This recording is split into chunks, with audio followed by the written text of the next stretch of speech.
Bonjour à tous, je remercie André et tous les membres du club de votre invitation. Si je me souviens bien, j'étais venu il y a quelques années déjà parler des objets connectés en Oui, médecine et bien de l'eau a coulé sous les ponts depuis. C'est pas de l'eau, c'est un fleuve puissant qui permet de développer la télémédecine. Alors je vais essayer d'être pratique quand même pour vous donner des exemples pour que vous compreniez un petit peu ce qui se passe. Alors, très rapidement, la télémédecine, elle existe depuis la nuit des temps, puisque dans l'Antiquité, eh bien, on essayait de communiquer par les signaux de fumée, on annonçait les contagions, les risques urgents, etc. Ensuite, il y a eu plusieurs modalités de communication, le Morse, bien sûr, dans les communications maritimes en particulier, et puis le téléphone qui a permis de développer énormément les communications, avec la transmission en 1948 de la première radio par le réseau téléphonique. Bien sûr, ce qui a fait progresser beaucoup la télémédecine, c'est l'espace. Il a fallu soigner dans l'espace et communiquer dans l'espace. Mais ce qui a vraiment révolutionné tout ça, c'est Internet et les objets connectés qui permettent quand même des solutions à l'infini quasiment. Alors, l'OMS définit la télémédecine comme la transmission par télécommunication d'informations médicales, des images, des enregistrements, etc., en vue d'obtenir à distance un diagnostic, un avis spécialisé ou une surveillance continue d'une maladie ou de certaines prothèses et permettre de prescrire des produits thérapeutiques et d'effectuer une surveillance des patients. En France, c'est en 2004 qu'est paru le premier décret sur la télémédecine, mais ce n'est qu'en 2020 que vraiment la télémédecine s'est développée, bien sûr avec la pandémie de Covid qui a été un véritable accélérateur. Alors très rapidement, il y a plusieurs moyens de télémédecine. Il y a la téléconsultation que l'on peut faire par téléphone, par vidéo ou via des applications mobiles ou des portails en ligne. Il y a le télésuivi, c'est le suivi des pathologies chroniques comme le diabète, l'insuffisance cardiaque, et qui nécessite la plupart du temps des objets connectés pour effectuer ce suivi. Le télésuivi des prothèses médicales, comme les stimulateurs cardiaques et les défibrillateurs implantables. Et puis le dernier point, c'est la téléexpertise, c'est l'avis d'un expert. Alors, les moyens technologiques sont très nombreux.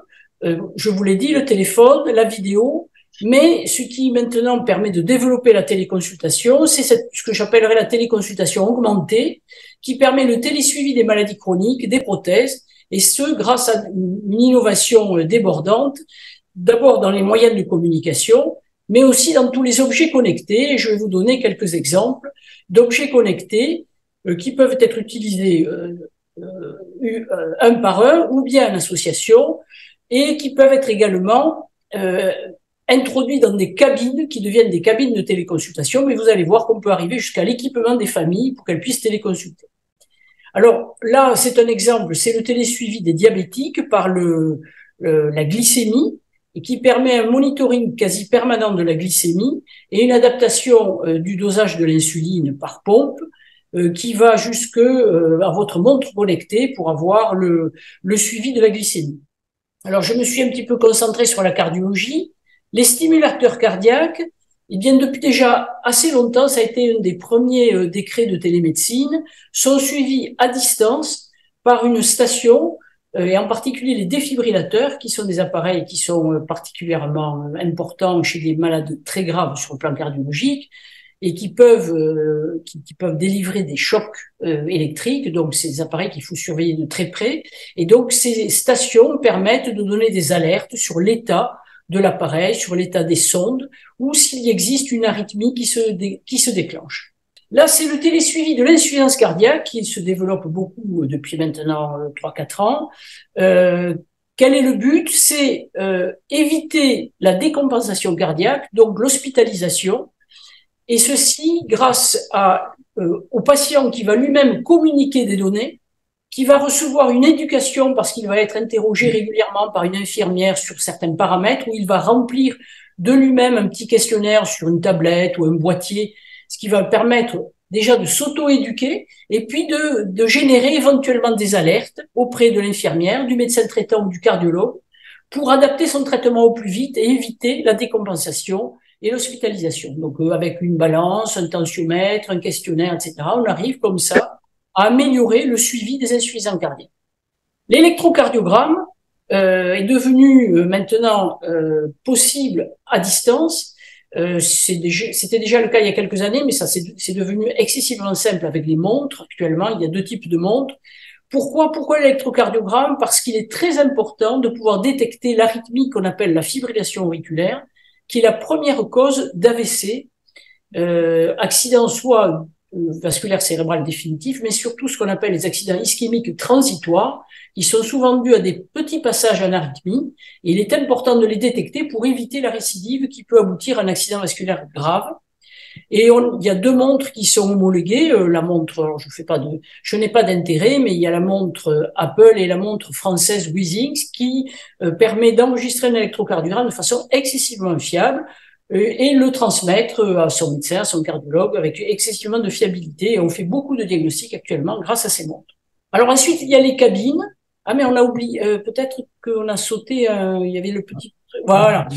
Alors, ça c'est un petit, c'est montré, est-ce que c'est un gadget? Non, c'est pas vraiment des gadgets, ça paraît être un gadget. Ici, c'est un holter implantable. Un holter, c'est un appareil qui enregistre l'électrocardiogramme en continu. On fait ces examens depuis longtemps sur 24 heures avec un boîtier qu'on porte en bandoulière. On le fait maintenant aussi sur 2-3 semaines avec des holters de longue durée. Mais malgré ça, dans beaucoup de cas, on n'arrive pas à faire le diagnostic, en particulier dans les accidents ischémiques transitoires, où il est important de savoir s'il y a de l'arythmie, parce que c'est une sanction thérapeutique de mettre la personne sous anticoagulant. Et donc, on implante des holters par une simple ponction veineuse qui vont pouvoir durer 2 à 3 ans et générer des alertes qui seront transmises à des stations de suivi. Et donc, on peut garder comme ça, et on détecte comme ça des arythmies. On l'utilise aussi pour les gens qui présentent des syncopes récidivantes, dont on n'a pas l'explication, et pour lesquels on peut trouver l'explication sur des enregistrements de très longue durée.